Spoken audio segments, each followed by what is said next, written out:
Snow piled against the windows, and the kettle never seemed to stop singing. Money was thin in those years, but somehow the table was always full. This is how families ate when winter came and the wallet was empty. There was a meal they called milk toast, and it was about as plain as a meal could be. Stale bread, the kind too hard for sandwiches, got toasted over the open flame of the stove until the edges went brown. Then it dropped into a bowl, and warm milk got poured over the top, just enough to soften it without drowning it. A little butter melted in if there was butter, a pinch of sugar if the children were sick or sad. Mothers made this when there was almost nothing left in the house, because milk and old bread were the two things that always seemed to hang on. The child eating it felt cared for, even when the cupboard said otherwise. It filled the belly and warmed the chest, and on a cold night that was the whole job. When the bread got even older, past the point of milk toast, it became the bottom of something bigger.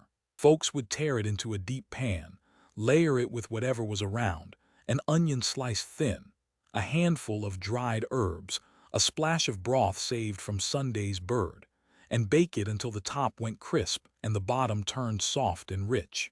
They called it a bread bake or sometimes just filler, because that was the point. It stretched. One loaf gone hard could feed 5 people if you knew how to coax it.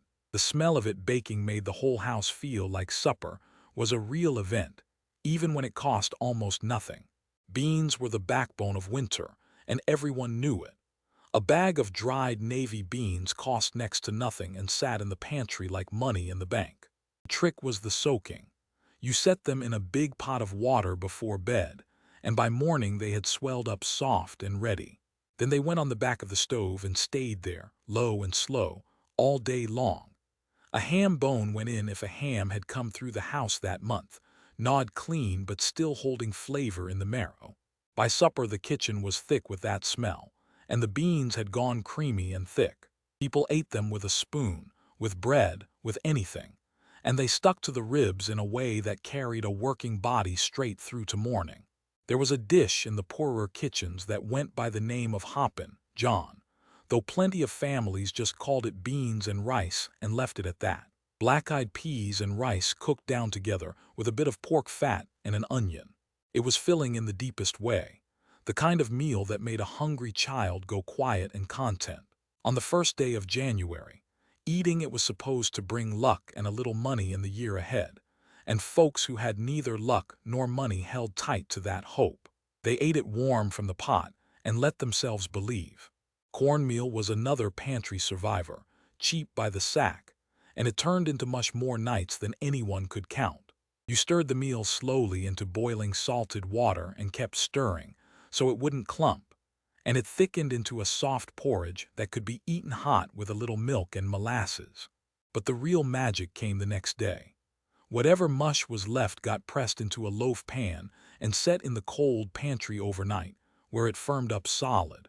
In the morning you sliced it and fried it in a little grease until the outside went golden and crisp.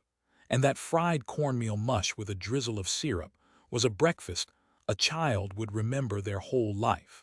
Nothing wasted, 2 meals from one pot.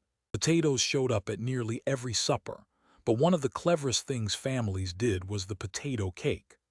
Leftover mashed potatoes from the night before got mixed with a little flour, maybe an egg if the hens were giving, shaped into flat rounds, and fried in a hot pan until both sides browned. Crisp on the outside, soft in the middle, salted while still hot. Children fought over them.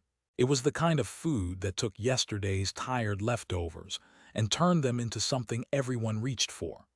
The frugal cook never threw out a scrap of mash, because she knew exactly what tomorrow's breakfast or supper was going to be. In the coldest stretches, when even potatoes ran low, there was a soup made almost entirely of onions. You cooked them down slow in a little fat until they went soft and sweet and golden, which took patience more than anything. Then added water or broth and let it simmer. A piece of toasted bread went in the bowl to soak it up and make it a meal instead of just a sip. It cost almost nothing and warmed a person right through. And there was something about the long, slow cooking of those onions that made the whole house smell like care. Dumplings were a winter savior, because flour and water and a little fat could become food when there was nothing else. The dough got rolled out or torn into rough pieces and dropped into a pot of simmering broth, where they puffed and softened and turned the thin broth into something that could fill you up. Some families called them slick dumplings, flat and tender. Others made them fat and round like little clouds. Either way, they stretched a small pot of soup into a supper for a whole table. A mother who could make dumplings never had to send anyone to bed hungry, no matter how bare the shelves had gotten. There was a humble thing called water soup or poor man's soup, and the name told you everything. It started with an onion and whatever scraps were on hand, a wilted carrot, the tough end of a cabbage, a potato gone soft in one spot. It all went into a pot of water with salt and pepper and cooked down until the flavors gave themselves up. It was not fancy, and nobody pretended it was. But a bowl of hot soup on a freezing night was a kind of mercy. Families gathered around it and broke bread into it, and somehow came away full. Cabbage was cheap and it lasted, and so it carried a lot of winters on its back. One of the warmest things to come out of those heads of cabbage was a slow-cooked pot of it cooked down with a little bacon grease and an onion until it went soft and silky and golden. The smell was strong and it filled the house, and some children grew up loving it and some grew up swearing they'd never eat it again. But on a cold evening, it was hot and filling and it cost almost nothing. Served with a slab of bread, it was a whole supper. When a family kept chickens, the real treasure wasn't always the eggs or the meat but the broth. An old hen past her laying days got simmered for hours until the toughest bird gave up everything it had. And that golden broth became the base of a dozen meals. Noodles made from flour and egg got rolled thin and cut by hand on the kitchen table, dusted with flour so they wouldn't stick, then dropped into the simmering pot. Chicken and homemade noodles was a meal that felt like wealth even in the poorest house, because it took time and care. And time and care were the things a loving kitchen always had to give. Liver and other organ meats showed up on the cheap tables, because they were the parts the butcher sold for pennies. Liver and onions, cooked in a hot skillet until just done, was nourishing in a way people could feel even if they didn't have the word for iron. Mothers pressed it on growing children and pale ones, insisting it would make them strong. It was not everyone's favorite, but it was cheap and it was filling and it did the body good. And in hard times those three things mattered more than taste. There was a supper called creamed something on toast, and the something changed with what the house had. Sometimes it was a bit of dried beef shaved thin, sometimes it was hard-boiled eggs, sometimes just a little leftover meat. It got folded into a white sauce made from flour and milk and butter, then spooned over toast. It stretched a tiny amount of meat across a whole family by hiding it in something warm and creamy and filling. Soldiers ate a version of it and gave it a rough nickname. But in the home kitchen, it was just a clever way to make almost nothing feel like plenty. Rice pudding turned the cheapest grain into something that felt like a treat. Leftover cooked rice got stirred into milk with a little sugar and whatever spice was in the cupboard. Cinnamon if you were lucky, then baked low and slow until it set into something soft and sweet and warm. A handful of raisins went in if there were raisins. It cost barely anything, but a bowl of warm rice pudding after a thin supper made the children feel like the day had ended kindly. Mothers made it stretch a little milk and a little rice into dessert, and dessert mattered, even in lean times, because it told the children they were loved. Pancakes weren't just for breakfast in those houses. When the meat was gone and the day had been long, a stack of pancakes with a little syrup or just sugar was a supper that filled bellies and cost only flour, milk, and an egg. Children never minded breakfast for dinner. There was something cozy about it.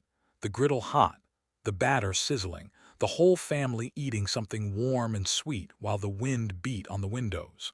A clever mother knew that a cheap supper eaten happily was worth more than an expensive one eaten with complaints. Sausage gravy poured over biscuits stretched a small bit of meat into a meal that could knock out the hunger of a hard-working family. A little crumbled sausage went a long way once it was folded into a thick milk gravy, peppered heavy, and ladled over split biscuits made from flour and lard and buttermilk. It was heavy and it was filling, and it kept a body going through a cold morning of chores. The grease and the flour and the milk did the work of feeding many from very little, which was the whole art of cooking poor. Split peas, like their bean cousins, came dried and cheap and turned into a soup that was almost a meal in itself.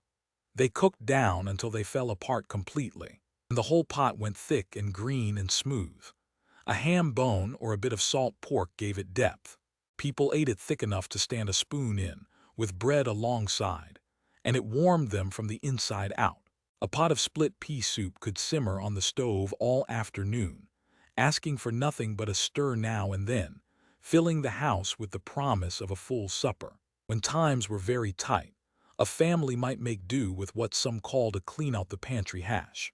Whatever bits of meat, potato, onion, and vegetable were lingering got chopped fine and fried all together in one skillet, until the bottom went crispy and brown. It was different every time, because it depended entirely on what was left, but it was always hot and always filling, and it never wasted a thing. The cook scraped up the crusty browned bits from the bottom of the pan, because those were the best part, and the whole family ate from the one skillet set in the middle of the table. Oatmeal stretched far beyond breakfast in the careful kitchen.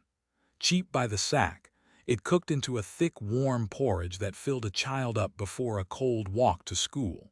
But it also got worked into other things, bulking out a meatloaf to stretch the meat, thickening a soup, soaking into a baked pudding. A bowl of hot oats with a spoonful of molasses cost almost nothing and sat heavy and warm in the stomach for hours. On the coldest mornings, that warmth was the difference between a hard day and an unbearable one. There was a dish of fried potatoes and onions so simple it barely counted as a recipe, but it fed countless families through countless winters. Potatoes sliced thin, onions cut alongside them, all of it pressed into a hot greased skillet and left to brown and crisp before being turned. Salt and pepper, nothing more. The edges went crunchy and golden, the middles went soft, and the whole thing smelled like supper the moment it hit the pan.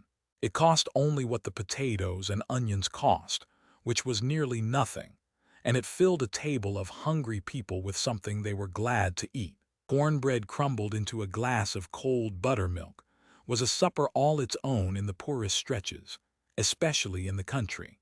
You baked the cornbread in a hot iron skillet until the bottom went crisp, then broke it into pieces in a tall glass and poured the buttermilk over, eating it with a spoon. It was filling, and it was cheap, and it used up cornbread gone a little dry along with buttermilk that might otherwise turn. Old folks ate it for comfort long after the hard times passed, because it tasted like the winters they'd survived. When a little meat needed to feed a lot of mouths, the family stew was the answer. A small cut of cheap, tough meat, the kind that needed long cooking, went into a pot with water, and whatever vegetables the garden or the cellar had given. Then it cooked low for hours, the toughness slowly melting away, the broth growing rich, the smell filling the house all afternoon. By the time supper came, a single small piece of meat had become a whole pot of stew that fed everyone with broth and vegetable, and a few tender bites each. Long, slow cooking was the poor cook's secret for turning the cheapest meat into the most comforting meal. Toad in the Hole, or some plainer version of it, took a few sausages and buried them in a baked batter of flour, egg, and milk that puffed up golden around the meat. A couple of sausages that could never have fed a family on their own suddenly stretched across a whole pan once the batter did its work. It came out of the oven crisp at the edges and soft in the middle, and the children loved digging out the bits of sausage hidden in the puff. It was a clever, cheerful way to make a small amount of meat feel like a feast. Apples that were going soft never got thrown away, and one of the kindest things to do with them was to cook them down slow into applesauce or a baked apple pudding. A handful of bruised apples, a little sugar, a shake of cinnamon, and the patience to let them soften over a low flame turned almost spoiled fruit into a warm, sweet end to a cold supper. The smell of apples and cinnamon cooking was the smell of a house that refused to let anything go to waste. A bowl of warm applesauce after a thin meal told the children that even in lean times there was still sweetness to be found. One of the plainest suppers of all was the flour and water flatbread cooked dry on a hot griddle. When there was no egg and no milk to be had, a cook could still stir flour and water and a pinch of salt into a stiff dough, roll it out thin, and lay it on the iron until it blistered and browned. It came off the heat warm and chewy, ready to be torn and dipped into whatever thin soup or gravy was on the stove. It was the plainest bread a kitchen could make, but it filled the hand and the belly, and a child carrying a folded piece of it out into the cold morning felt held against the day. The poorest of the poor lived on bread like this, and they lived, and that was the whole point of it. There was a meal made of nothing but flour browned in a pan and turned into gravy, and the old folks who grew up on it never forgot it. You scattered flour into a hot greased skillet and stirred it patiently until it toasted to a deep nutty brown, then poured in water or milk and stirred until it thickened into a smooth gravy. Salt and a heavy hand of black pepper finished it. Poured over bread or biscuits or potatoes, it became a supper out of almost pure pantry dust. They called it poor man's gravy, and they ate it because it was hot and it was filling and it was there. A cook who could make a meal from flour and grease and water alone was a cook who would never let her family starve. Dried fruit was a treasure in the cold months, when nothing fresh would grow and the garden lay dead under the snow. Apples and peaches and plums had been sliced and dried in the late summer sun, then stored away in sacks and jars against the lean season. In the deep of winter, a handful of them got soaked back to softness in warm water and cooked down into a thick sweet stew of fruit, sometimes thickened with a little flour, sometimes left loose to spoon over biscuits or bread. It tasted of summer in the middle of the cold, and it cost nothing because the family had put it up themselves months before. The wise household spent the warm days preparing for the hungry ones, and a jar of dried apples opened in January was a gift from the family's own past hands. Salt pork was the cheap meat that carried whole regions through whole winters. A slab of it cost little and kept for ages in the cold, and a cook used it sparingly, slicing off just enough to flavor a pot of beans or greens, or to fry up crisp for a meal. When money was truly gone, a few slices got dredged in flour and fried. Then a milk gravy got made right in the same pan from the drippings, and the whole thing went over biscuits or potatoes. It was salty and rich, and it stretched the smallest amount of meat across the biggest possible table. Families leaned on salt pork the way they leaned on flour and beans, because it was always affordable and it never spoiled before they could use it. In coal country and farm country alike, there was a baked dish of potatoes layered with onions and a thin milk sauce that turned 3 cheap ingredients into something that felt almost grand. The potatoes got sliced thin and stacked in a deep dish with onion between the layers.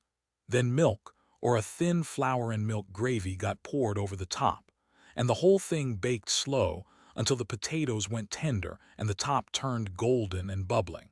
It took a long time in the oven, which on a cold day was a blessing, because the heat of the stove warmed the kitchen while the supper cooked. It came out creamy and filling, and it cost only potatoes, an onion, and a little milk. A family could eat it as the whole meal and never miss the meat at all. When the hens slowed down in winter and eggs grew scarce, the few that came got treated like small fortunes. One way to stretch them was a baked egg dish, where an egg or two got beaten with milk and a little flour, and poured over bits of bread or leftover vegetables, then baked until it set into something between a custard and a pudding. It made 2 eggs feed a family by binding them to bread and milk, the same trick the poor cook used again and again, taking a little of something precious and surrounding it with a lot of something cheap. Nothing in that kitchen was ever used alone if it could be stretched, and the egg was no exception. There was a soup made from the water that vegetables had been boiled in, and only the most careful cook thought to save it, but the careful cook always did. Water left behind from boiling potatoes or cabbage or carrots held flavor and goodness, and rather than pour it down the drain, a thrifty mother kept it as the start of tomorrow's soup. Into that humble broth went whatever scraps the day produced: a few beans, a handful of barley, the trimmed ends of vegetables, and it simmered into a soup that had cost almost nothing, because it was built from things others would have thrown away. The whole philosophy of the poor kitchen lived in that pot of vegetable water, the deep belief that nothing was waste until every last bit of use had been wrung from it. Barley was a cheap grain that swelled up generously in the pot, and a handful of it could thicken a thin soup into a thick one that truly filled a person. It cooked slow and it asked for patience, but as it cooked it released a starch that turned watery broth silky and substantial. A little barley, a little onion, whatever bone or scrap of meat the house had, and a long afternoon of simmering produced a soup that sat heavy and warm in the stomach and carried a body through the cold. Mothers loved barley for the way it stretched, because a small scoop of it turned a small pot into a big one, and a big pot was what a hungry family needed. When the cabbage and the carrots and the turnips came up from the root cellar, one of the warmest things to make from them was a great mixed pot of boiled vegetables eaten with the broth they cooked in. Root vegetables kept all winter in the cool dark of the cellar, buried in sand or straw, and they were the dependable backbone of the cold weather table. Cooked together soft and served in their own liquor with a bit of butter or bacon grease and plenty of salt, they made a supper that was humble but genuinely nourishing. The root cellar was the family's winter pantry, and the cook who had filled it well in autumn ate well, in her own plain way, all through the freezing months. There was a pudding made of bread and a little fat and dried fruit, steamed for hours over a pot of boiling water, that turned the cheapest scraps into a dessert hearty enough to be a meal. Stale bread, a bit of suet or lard, a handful of dried fruit, a little sugar and spice, all mixed together and steamed until it set dense and warm and sweet.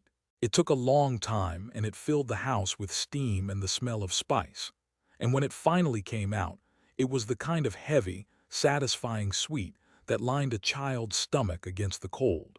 The poor cook made dessert from the same humble bones as everything else, bread and fat and whatever sweetness she could spare, and her family loved her for it. In some houses, the supper that ended a hard day was simply a great pot of potatoes boiled in their skins, and served with nothing but a knob of butter and a dish of salt to dip them in. The skins held in the goodness and saved the labor of peeling, and a hungry family would sit around the pot and peel their own at the table, dipping each bite into the salt. It was as plain as food could be, but a hot potato in a cold kitchen was a real comfort, and a sack of potatoes could feed a family for a long, long time. There was no shame in a supper of potatoes and salt, because it was honest food that filled honest hunger.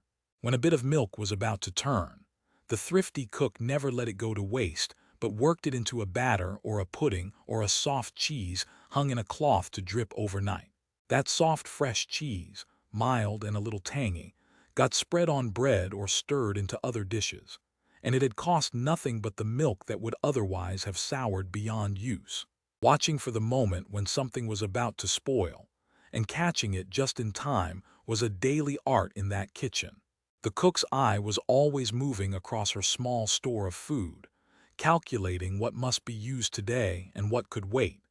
And in that constant attention lay the difference between a family that ate and a family that went without. There was a fried bread, sweet and puffed, made from a scrap of leftover dough set aside from the morning's baking. A small piece of risen dough, pulled off and flattened and dropped into hot grease, swelled up golden and crisp on the outside and soft as a cloud within. Dusted with a little sugar while still hot, it became a treat that children remembered with shining eyes for the rest of their lives. It cost the family nothing extra, because it came from dough already made for the daily bread, and yet it tasted like a celebration. The genius of the poor kitchen was exactly this: the way it could conjure joy out of a leftover scrap, the way it found a little sweetness tucked inside the plainest of days.